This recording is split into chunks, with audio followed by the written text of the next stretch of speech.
عقل مند بادشاہ۔ ایک ملک کا حکمران بنانے کا طریقہ بہت انوکھا تھا۔ وہ ہر سال کے پہلے دن اپنا بادشاہ بدل لیتے تھے۔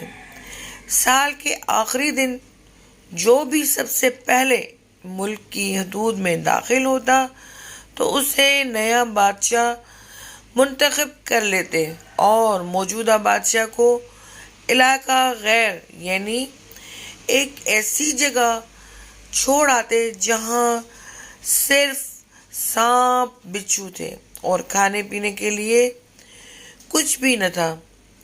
اگر وہ سانپ بچھوؤں سے کسی نہ کسی طرح اپنے آپ کو بچا لیتا تو بھوک پیاس سے مر جاتا۔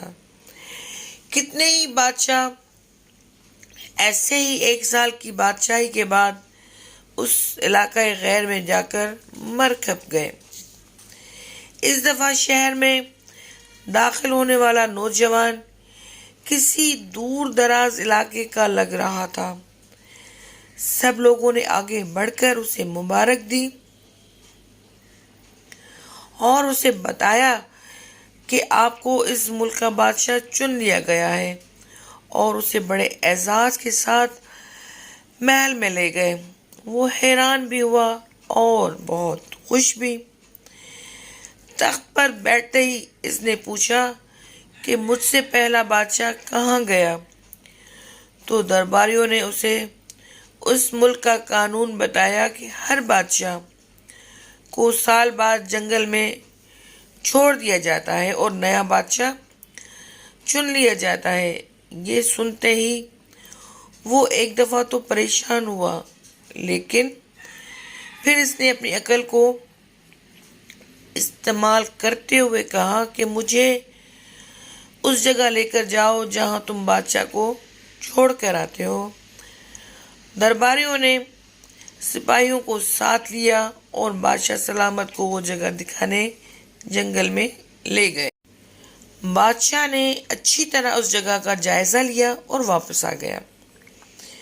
اگلے دن اس نے سب سے پہلا حکم یہ دیا کہ محل سے علاقہ غیر تک ایسا سرسبز و شاداب راستہ بنایا جائے اور اس کے بیچوں بیچ ایک ایسی رہائش تعمیر کی جائے جس میں ہر قسم کی سہولت ہو، اور اس کے ارد گرد خوبصورت باغ لگائے جائیں۔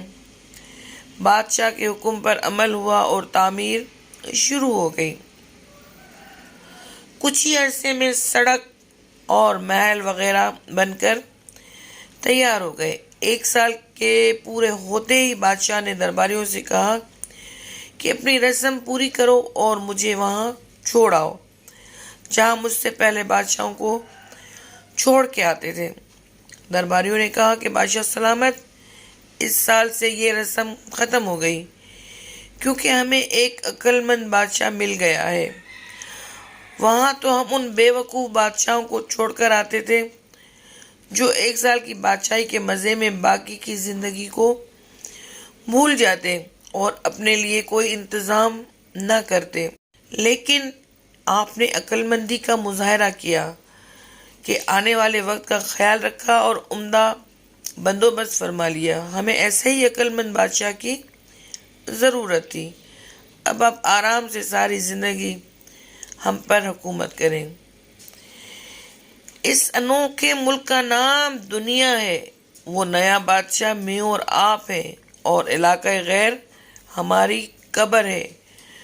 اب آپ خود فیصلہ کر لیجئے کہ کچھ دن بعد ہمیں یہ دنیا والے ایک ایسی جگہ چھوڑ آئیں گے تو کیا ہم عقل مندی کا مظاہرہ کرتے ہوئے وہاں اپنا محل اور باغات تیار کر لیے ہیں، یا بے وقوف بن کر اسی چند روزہ زندگی کے مزوں میں لگے ہوئے ہیں اور دنیاوی زندگی کی ایک مخصوص مدت شاہی انداز سے گزار کر ضائع کر رہے ہیں۔